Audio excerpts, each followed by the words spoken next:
Okay, so this business of subordinate rules, it solves a lot of apparent problems in utilitarianism. Many of the objections to utilitarianism can be easily dealt with when we talk about subordinate rules, and we understand the idea of subordinate rules and what they are.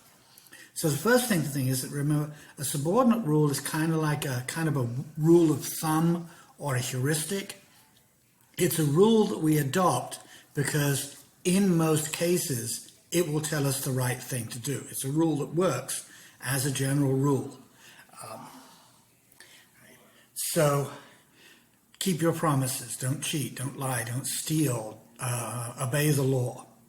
Right? These are things that in general, when conditions are normal, these are things that are good ideas and result in happiness, particularly keeping your promises. Right?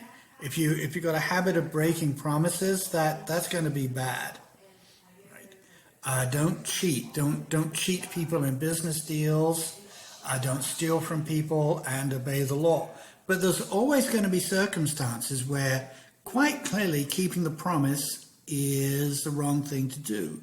Usual example for that is fella lends me his gun and I promise to return it at a certain time or when he asks, but then he gets really, really angry and he's threatening to kill someone, and he comes and asks me for the gun so he can go up and kill someone because he's really angry at them. I'm not going to keep that promise. And you can probably come up with your examples again. Cheating. Well, if if someone has screwed you over and the only way to get your own back is to cheat, that might be justified. Or if someone has cheated a lot of people and the only way to redress the balance is to cheat them, right? Then maybe. Don't steal. Well, there are certain times when stealing is actually the right thing to do. There's an example of a woman whose bike was stolen, and then the stolen bike was advertised on Craigslist, and she went over and looked at the bike, and there it was. That's her bike. And she said, "Can I have a test ride?" And the guy says, "Sure, but don't ride off with it." So she got on the bike and she rode off with it and stole back her own bike, which I think is classic. Obey the law. Usually the laws are okay, pretty good. The examples, though, the Nuremberg laws. The fugitive slave law is something in American history where if someone escaped from slavery, American citizens had a legal obligation to hold that person and return them to bondage. And, I wouldn't do it. So, and there was this underground railroad that got people up to Canada.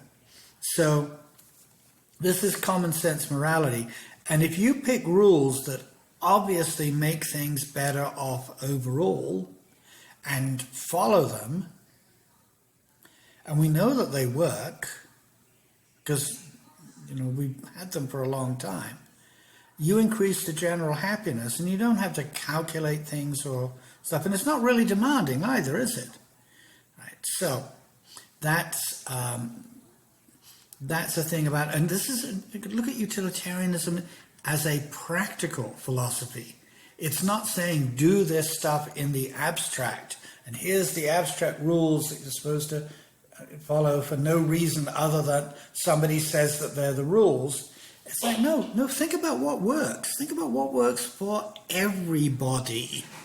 And then utilitarianism says, well, then that's what you should do.